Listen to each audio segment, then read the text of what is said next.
partial derivatives.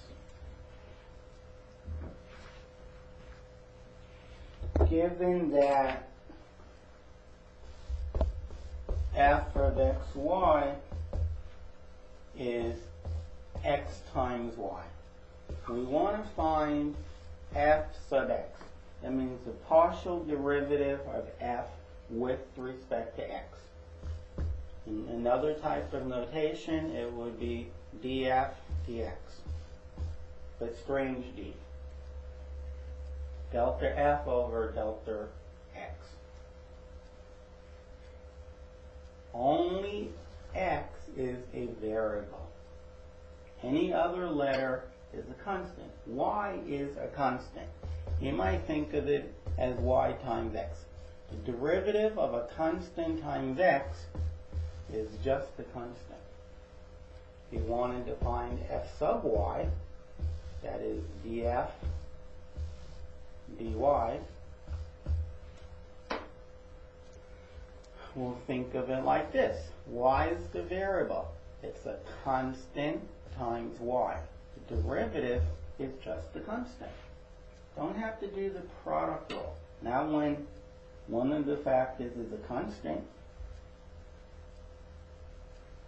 if you had that z is ln of x plus y over x minus y. Like always, before you take derivatives with ln's, you simplify it. This is ln of x plus y minus ln of x minus y. So the partial of z with respect to x, that is dz dx. Well, the derivative of ln of anything, you put the anything on the bottom and the derivative on top. X is the only variable. The derivative of x is 1. The derivative of a plus, the derivative of a constant. Y is just a constant now.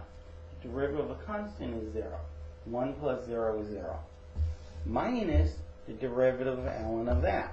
But the derivative of ln of anything, you put the anything in the bottom and the derivative on top. Y is a constant. This is like x minus 7. The derivative is 1.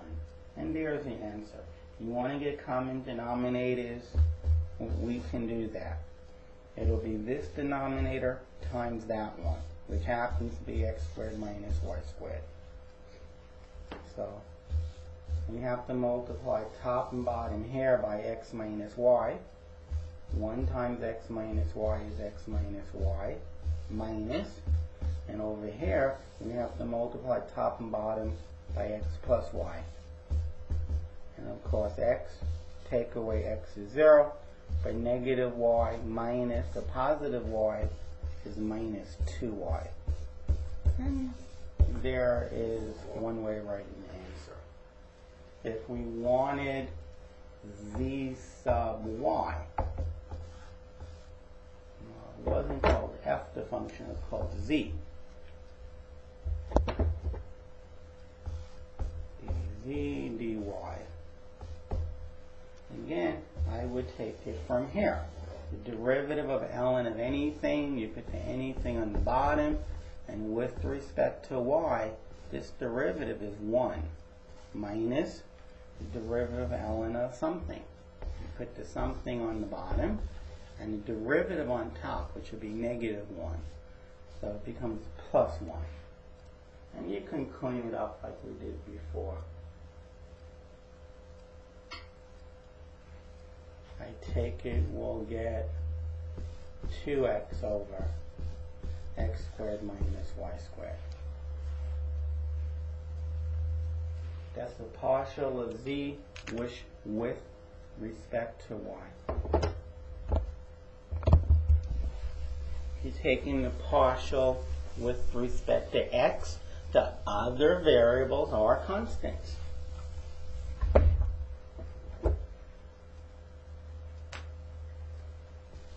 They told you g of xy is equal to ln of the square root of x squared plus y squared. First I would rewrite this. This is ln of x squared plus y squared to the half power. You can bring the power in front. It's 1/2 ln of x squared plus y squared. Now if you look at this answer, it's symmetric with respect to x and y.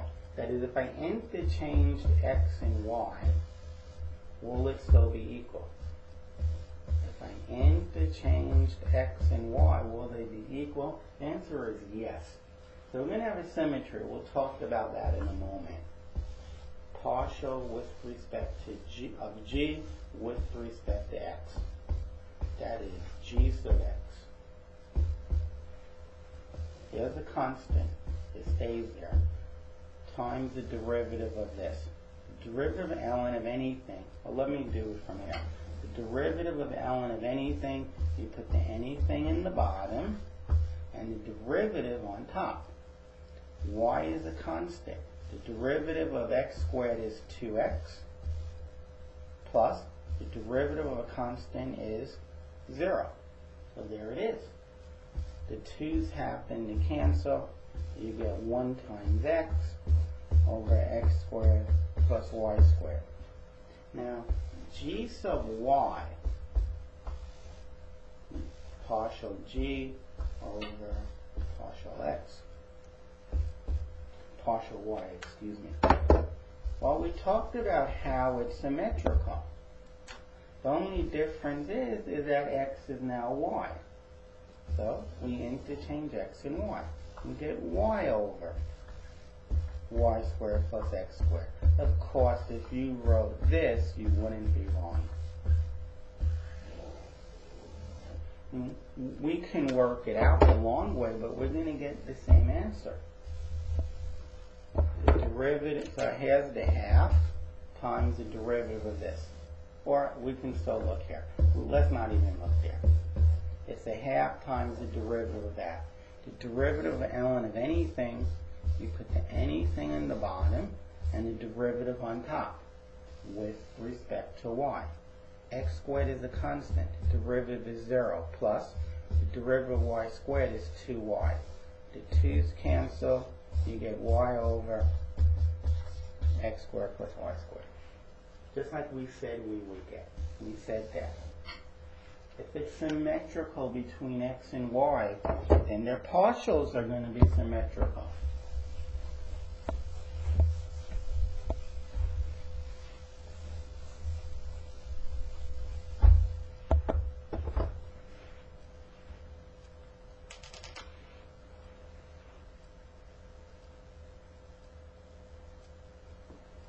They want us to find the partials of this.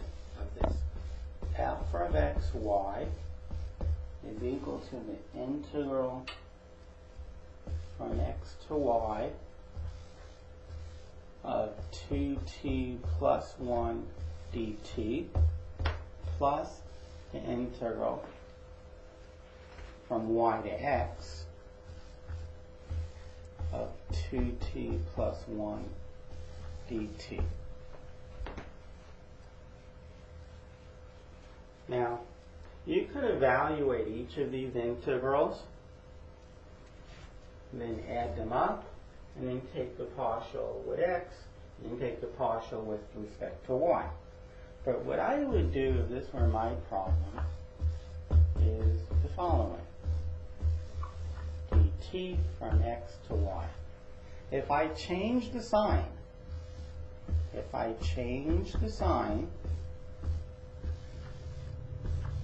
then I have to change the order of the limits. Okay, this should really be -1. Otherwise it's boring. Right now this adds up to 0. This was meant to be -1, sorry. So since both integrals go from x to y, I can add these two functions. And when I add them, I just get 4t dt. And when you integrate that, I guess you get 2t squared from x to y. I'll factor out the 2. Plug in y and plug in x. And that is f of xy. F of xy is 2 times y squared minus x squared. So now fx is, well, it's the constant times the derivative of this. 2 stays. The derivative of this with respect to x. Y squared is a constant. The derivative of negative x squared is negative 2x. Final answer is negative 4x. F sub y, the 2 stays. The derivative of y squared is 2y minus the derivative of x squared. Well, x is a constant. The derivative of a constant. When you square a constant, you get a constant. And the derivative of that constant is 0. The derivative of x squared is 0. So we get 4y. And those are the 2 partials.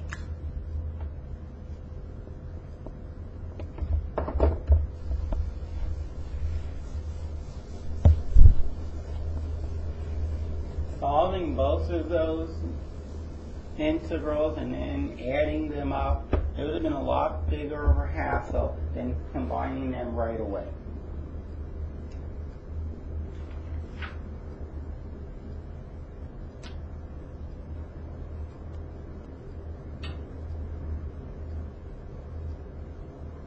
Now you can find the partials at given values at a particular point. Suppose you have xy over x minus y. And the point they want you to find the 2 partials at that we've been speaking about, say 2, negative 2. Well, let's find the partial with respect to x. So right now, remember this is another name for z. Z is equal to xy over x minus y.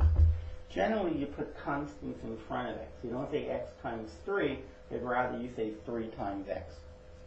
So I'm going to say y times x over x minus y. And the partial, I guess I'm doing it down here, the partial with respect to x. That's the constant, so it's a fraction. Actually, I'm going to factor out the constant. I'm going to factor it out. And I use the quotient rule. It's the derivative of the top with respect to x is 1 times the bottom minus the top times the derivative of the bottom. With respect to x, the derivative of the bottom is 1. The derivative of x is 1 minus the derivative of y is 0. Derivative of x minus the derivative of y is 1. And this all gets divided by the bottom squared. And what we have is y in the front, and we have 1x minus 1y, x minus y, and we are taking away x. And we divide by x minus y squared. And this numerator is just negative y, or y times negative y. So it's negative y squared over x minus y squared. There's z sub x. If we want z sub y, we should think of z just the way it is. A constant times y. So then z sub y, I'll factor out the constant. So it's x times y over x minus y. It's the derivative of the top with respect to y is 1 times the bottom minus the top times the derivative of the bottom. Now we're doing it with respect to y. So x is a constant. Derivative of x is 0 minus the derivative of y is 1. And this all gets divided by the bottom squared. And 1 times x minus, there's an x in the front. 1 times x minus y is x minus y minus a negative y. That means plus y. And it's all divided by x minus y squared. If you take away y and you add y, that cancels out. So you're left with x times x, or x squared, over x minus y squared. Now, if you're really slick, you might notice that when you interchange x and y, that is, if I did f of y comma x, instead of x, I put y. Instead of y, I put x. So you go y times x over y minus x. Now, if you multiply the top by negative 1, and you multiply the bottom by negative 1, well, this here is f of xy. That is, you're getting back negative f of xy. That is why the partials differ by their sign. I take this answer, I interchange x and y, and I change the subtraction to addition, or the negative to positive, and I get the right answer. So you don't have to even do any of this work to know that that's v sub y. It'll just interchange x and y from v sub x and negate it, change the sign. So you should see that symmetry. Once you start seeing that symmetry, you don't have to do the second half of the problem. You find v sub y or v sub x, and the other one comes for free.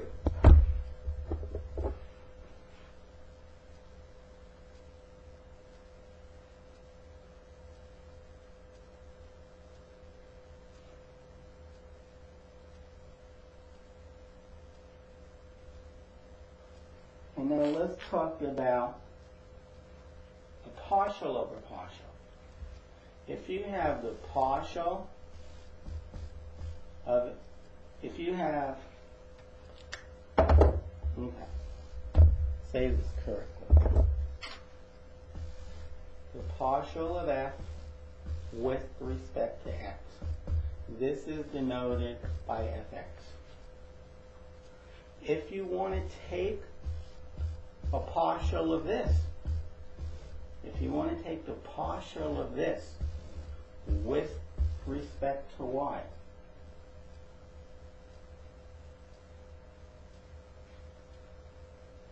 this is denoted as d squared f over d, you have to be careful here, dyx, dy dx.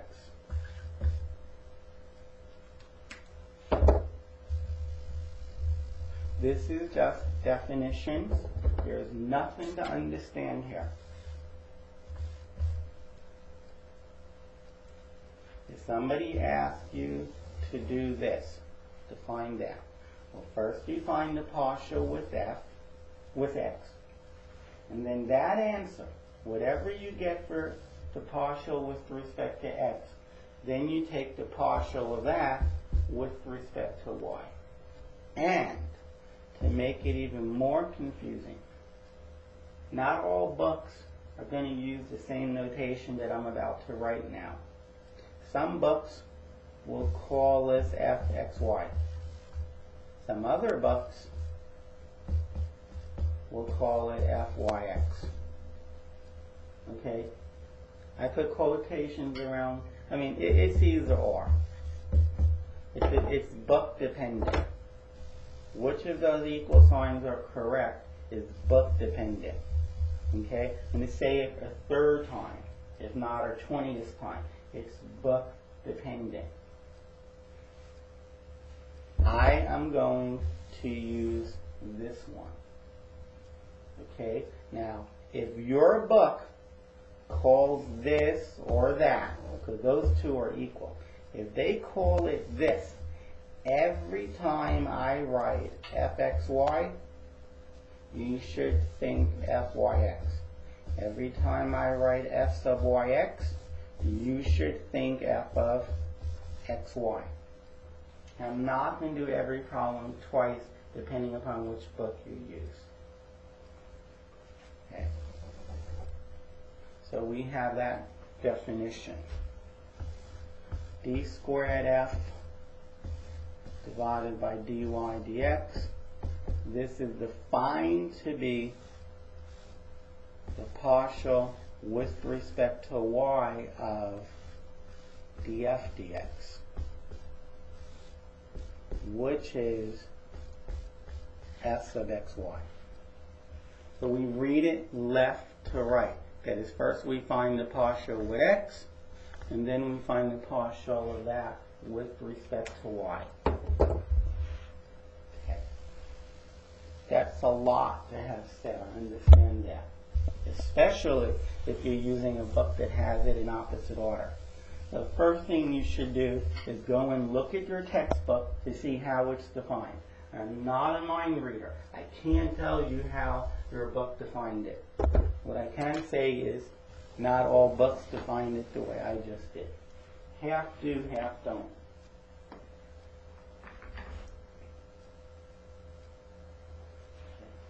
So now, we want to find all the partials. D squared, dx, dy, d squared f. D squared f, dy dx, and d squared f over dx squared. That means df, d squared f over dx dx. So just take the partial with respect to x, and then take the partial of that with respect to f, with respect to x. And we're going to have a similar one for y. This means take the partial of f with respect to y, and then take the partial of that with respect to y.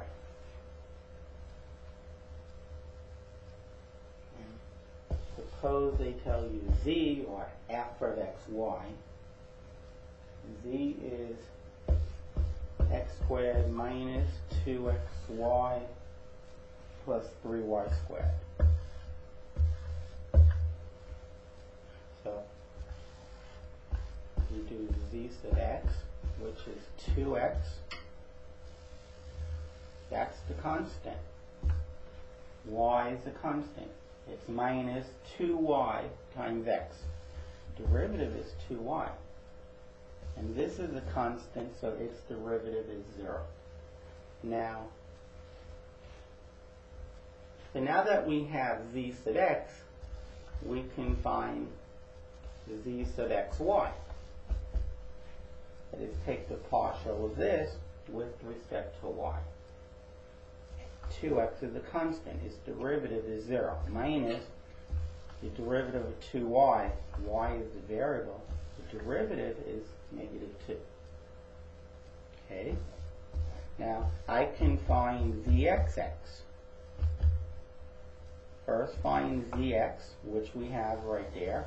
Now take the partial of that with respect to x. Notice I write from left to right.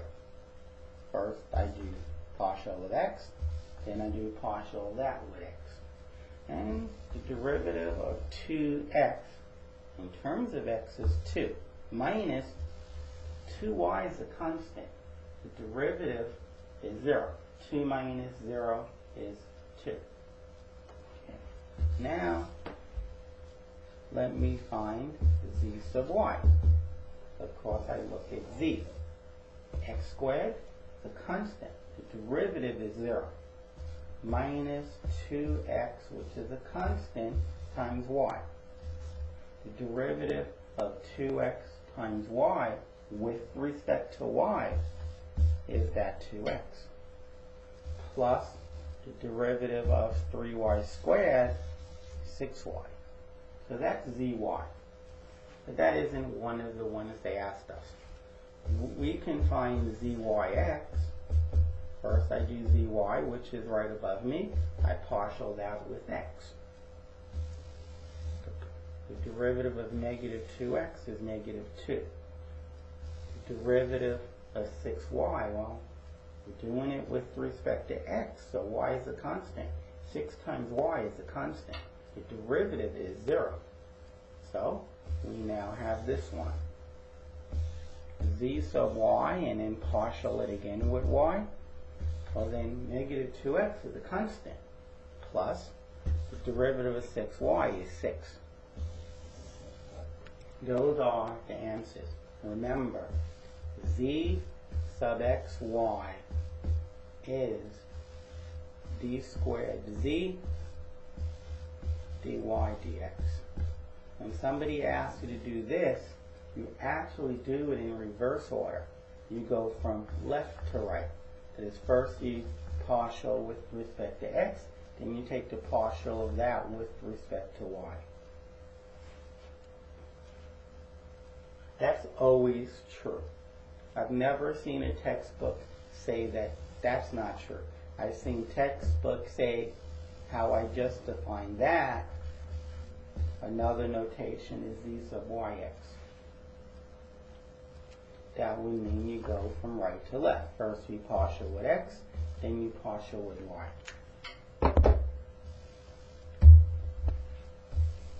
And zxy, looking at the bottom left corner, it's negative 2.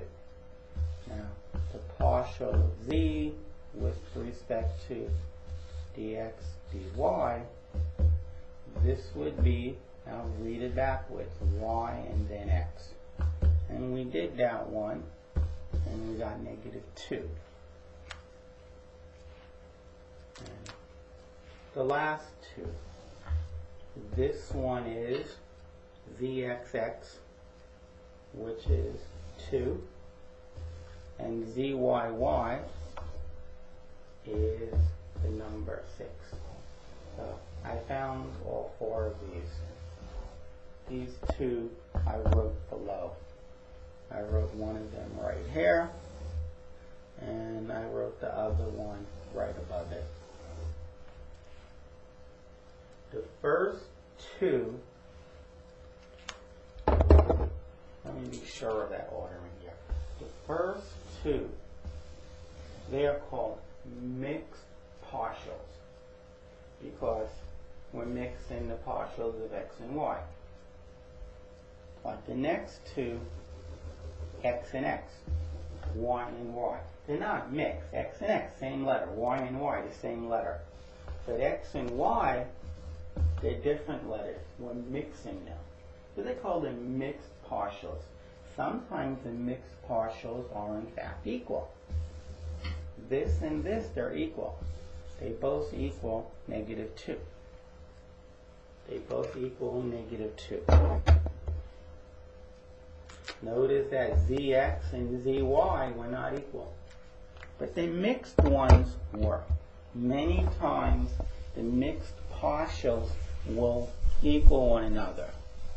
Next semester, when you do take advanced calculus, which is a necessary condition, you must take advanced calculus, you will learn the conditions on when the mixed partials, in fact, will be equal. If they tell you that z is equal to 2e to the x times y squared. So z sub x, well, 2 is a constant. The derivative of e to any power is e to the power times the derivative of the power with respect to x. Y squared is a constant. The derivative of x times a constant, or if you prefer, the derivative of a constant times x is just the constant. There is the x. Now I can take the partial of that with respect to x again. This is a constant times the derivative of the function with respect to x. Well, we just did that. It's e to the xy squared times the derivative of the power with respect to x, which is another y squared. Excuse me, another y squared, another y squared. So we get 2 times y to the 4th, e to the xy squared. That's zxx. Now let's find zxy. We come here and we take the partial with respect to y. That 2 in the front, I'm going to factor it out. I use the product rule. It is one function of y times another function of y. So it's the derivative of the first function with respect to y times the second function plus the first function times the derivative of the second function. The derivative of e to any power is e to that power times the derivative of the power with respect to y. That x is like 3y squared. Remember, you multiply and you make the new power 1 less. You multiply, you get 2x times y to the first power. And there it is. I will factor out a 2y, and I'll factor out an e to the xy squared.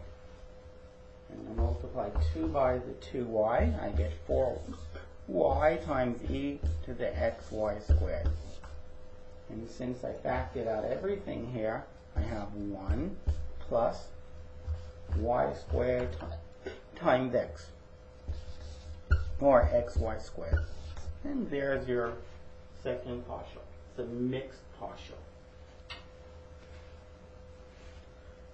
Okay, in the top right corner, we're going to find z sub y. If I look at z, the 2 is a constant. The derivative of e to any power is e to that power times the derivative of the power with respect to y, which is 2xy. It's 2xy. Let's leave a little bit more space for that. The 2 is a constant times the derivative of e to the xy squared is e to the xy squared times the derivative of the power. 2x times y to the 1. That is 4xy e to the xy squared.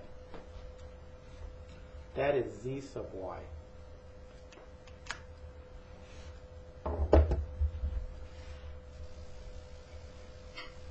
Let us now find z sub yx and z sub yy.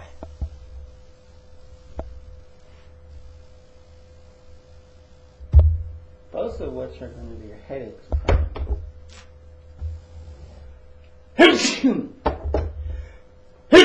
Excuse me. So, when we want to find zyx, think of 4y as the constant.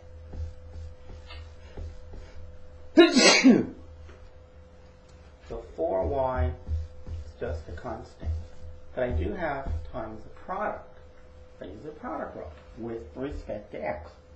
So derivative of the first term, which is 1, times the second,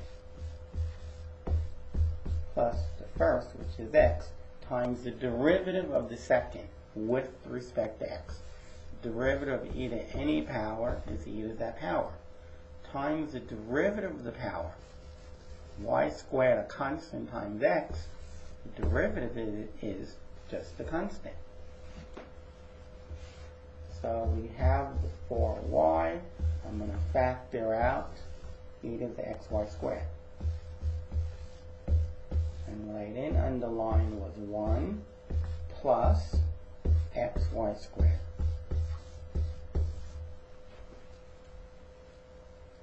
And if you notice, glad to see that. That was the same answer I got for ZYX. ZYX and ZXY and ZYX, they're equal. Okay, now let's find ZYY. I want to find the partial of this with respect to y. In this case, 4x is the constant. Y times e to the xy squared. So 4x is a constant. I have a product. Y times e to the xy squared. The derivative of the first is 1 times the second plus the first, which is y, times the derivative of the second with respect to x. The derivative of the power with respect to y.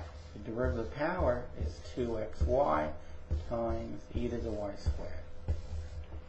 And I can factor out e to the xy squared. So I have 4x e to the xy squared times 1 plus 2xy squared.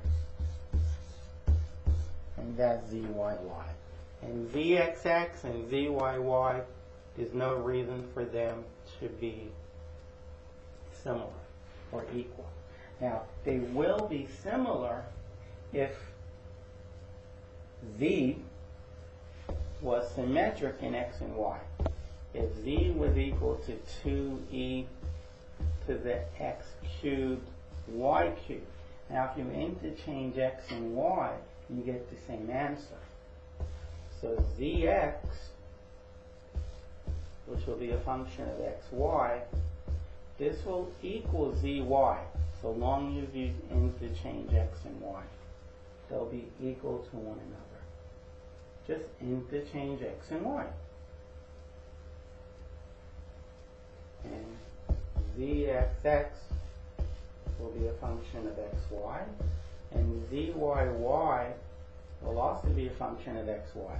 But if you interchange x and y, you'll get the same answer. Okay, you can get the same answer. It is once you do this, you can say what zyy would be. For example, this is probably going to be way off, but if zxx equals x squared times x cubed minus 2xy to the third, suppose it equals that.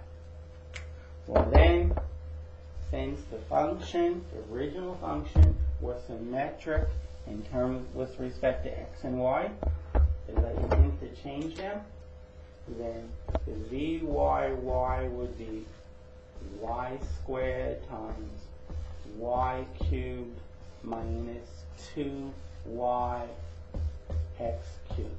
1, 2, 3. If it really turned out that zxx equals what I put up here, then you can get zyy for free. Why? Because the original function is symmetric in x and y. If you interchange x and y, you get the same answer. Should think about that. Even if it takes you 40 minutes to get it down, it will save you 3 hours on homework and exams.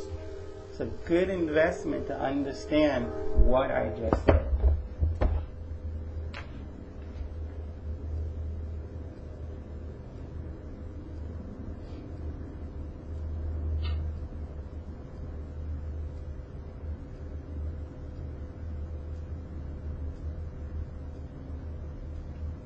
Okay, so there is something called the Laplace's theorem or equation. It just says that vxy plus zyx is 0. That's the equation. Actually, that's not true. Zxx plus zyy is 0. Okay. Now, if you think about what this means, it means that zxx is, bring this over to the other side, it doesn't quite equal is EYY. If it were, that would mean the original equation, you can interchange x and y and get the same answer. But it equals negative. Well, that means if you interchange x and y in the original equation, you get back negative the original equation.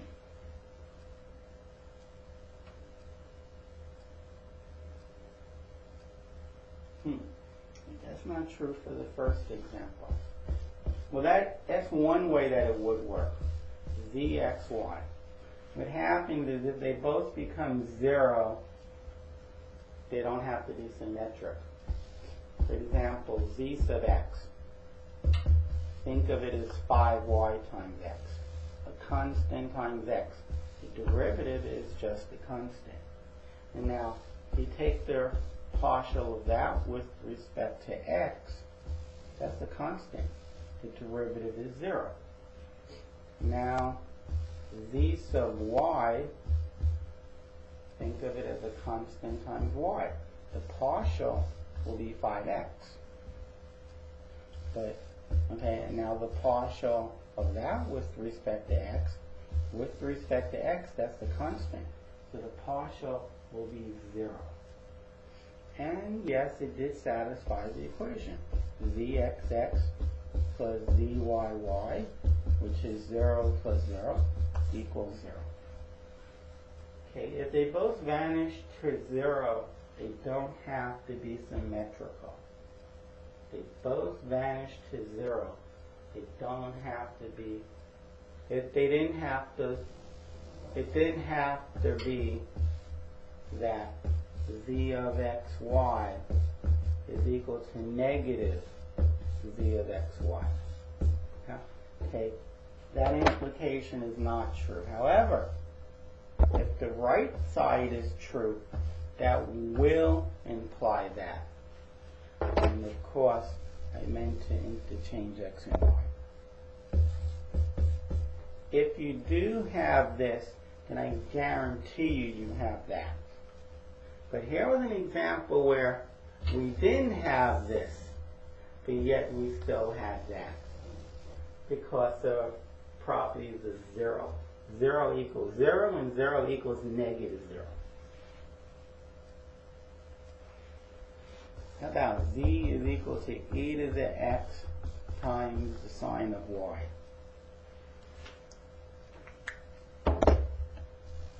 Now, if you interchange x and y, you're not going to get back z, nor are you going to get back negative z. So we don't see the Laplace equation working right now. We don't see it. But apparently it will.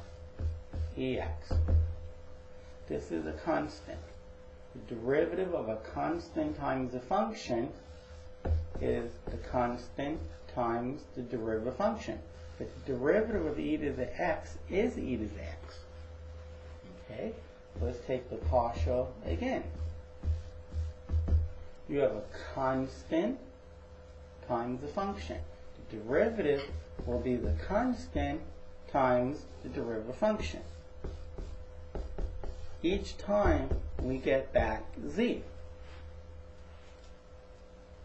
Okay. Now let us look at z sub y. E to the x is the constant times the sine of y. The derivative of sine of y is cosine of y. And if we take the partial of that again, this is a constant times sine cosine y. It'll be the constant times the derivative of cosine y, which is negative sine y. And that did give us back negative z.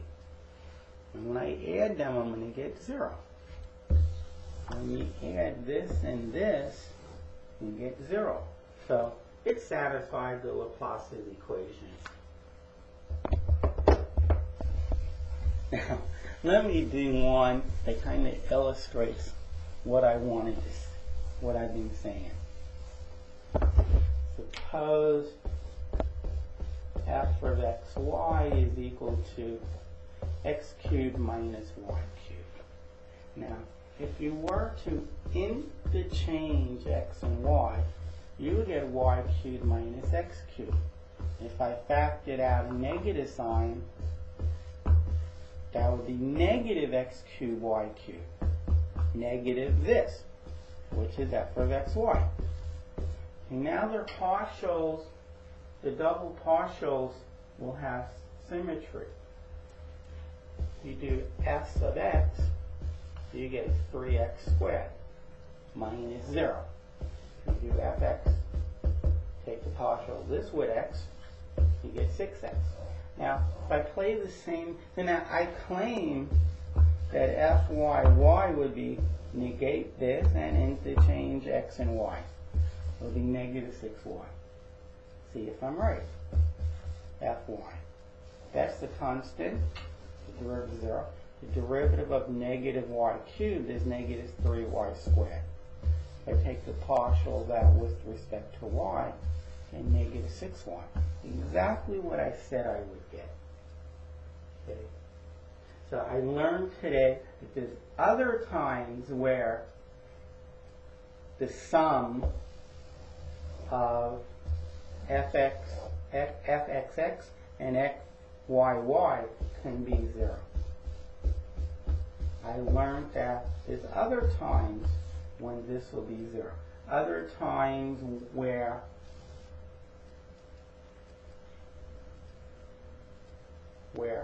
f of xy does not equal negative f of xy. Whenever that is true, whenever this is true, the Laplace equation will hold. But there's other times where it won't hold.